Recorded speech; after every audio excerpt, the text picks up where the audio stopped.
নমস্কার বন্ধুরা, আমাদের নতুন ব্লগে সকলকে জানাই স্বাগত।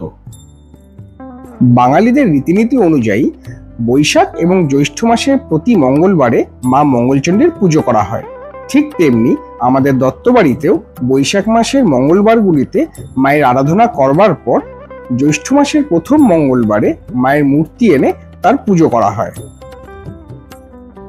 পৌরাণিক মতে বিশ্বের মূল স্বরূপা প্রকৃতি দেবী হতে মা মঙ্গলচণ্ডী দেবী উৎপন্না হয়েছেন। তিনি সৃষ্টিকার্যে মঙ্গলরূপা এবং সংহার কার্যে কৌপুরূপিণী। এই কারণে পণ্ডিতগণ তাকে মঙ্গলচণ্ডী বলে অভিহিত করে থাকেন। দক্ষ অর্থে চণ্ডী এবং কল্যাণ অর্থে মঙ্গল। মঙ্গলকর বস্তুর মধ্যে দক্ষ বলে তিনি মঙ্গলচণ্ডী হিসাবেই প্রসিদ্ধ।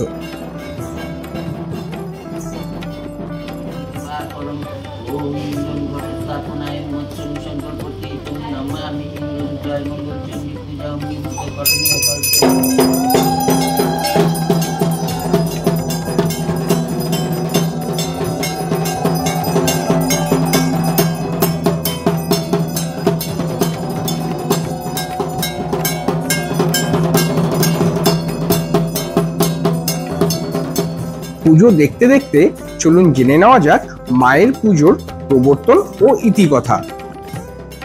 শোনা যায় ধনপতি সওদাগরের পত্নী খুল্লনা প্রথম মা মঙ্গলচণ্ডী দেবীর পুজোর প্রবর্তন করেন। সম্ভবত এই খুল্লনার নামানুসারেই বাংলাদেশের খুলনা জেলার নামকরণ হয়েছে। বলা হয় মায়ের শরণাগত হলে নির্ধন ব্যক্তি ধনপ্রাপ্ত হন, অন্ধ ব্যক্তি চোখের জ্যোতি ফিরে পান, মেয়েরা সন্তান লাভ করেন। তাই সংসার জীবনে মা মঙ্গলময়ীর আরাধনা একান্তই প্রয়োজন। মা মঙ্গলচণ্ডীর ব্রত পালনে লাগে 17টি গোটা সুপারি, ধান, দূর্বা, ফুল, ফল, বেলপাতা, পাকা আম, কাঁঠাল। এই ব্রত পালনের সময় স্ত্রীরা তার স্বামীর মঙ্গল কামনার জন্য নিজ নিজ সিঁদুরের কৌটো মায়ের সামনে রাখেন। গৃহের মঙ্গলার্থে রক্তবর্ণ শালুতে বাঁধা হরিতকি ফল, আতপ চাল ইত্যাদি দিয়ে পুজোর জন্য মঙ্গল থলি তৈরি করা হয়।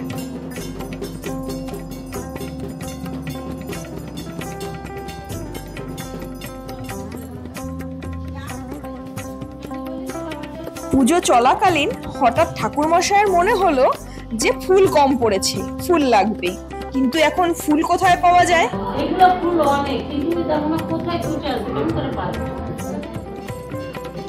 এই শুনেই বাড়ির ছোট মিঠি এবং বৌদি চলল বাড়ির বাগানে ফুল তুলতে।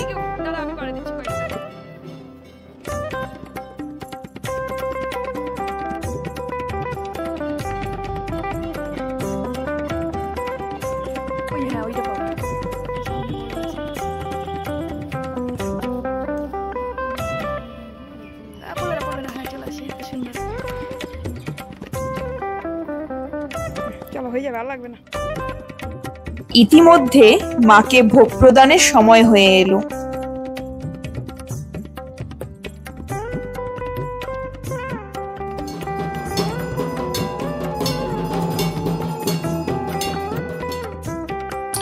আমাদের বাড়িতে মায়ের আরাধনার সময় যজ্ঞ হওয়ার কিন্তু রীতি রয়েছে।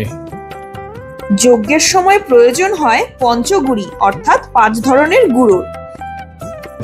এই পঞ্চগুড়ির মধ্যে রয়েছে বেলপাতার গুঁড়ো, হলুদ, তুষের গুঁড়ো, চালের গুঁড়ো এবং আবির। এই পঞ্চগুড়ি দোকানে কিনতেও পাওয়া যায়, আবার কেউ চাইলে তার বাড়িতে বানিয়ে নিতে পারে। রায়গঞ্জের মধ্যে আপনাদের যে কোনো পুজো আর্চার সামগ্রী প্রয়োজন হলে আমাদের কমেন্ট বক্সে এসে জানাতে পারেন, আমরা হোম ডেলিভারি দিয়ে থাকি।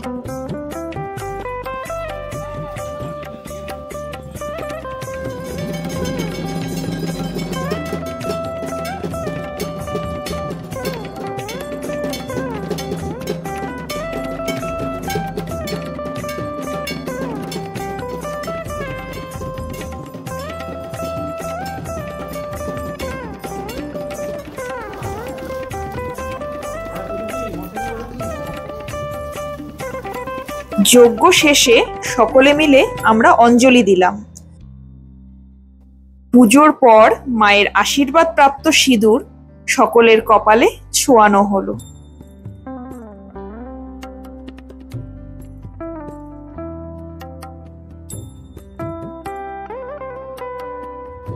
পুজো শেষে এখন সকলের ভোগ গ্রহণের পালা। তাই আজকের ভিডিও আমরা এখানেই শেষ করছি। মায়ের আশীর্বাদ আপনাদের সকলের ওপর বর্ষিত হোক।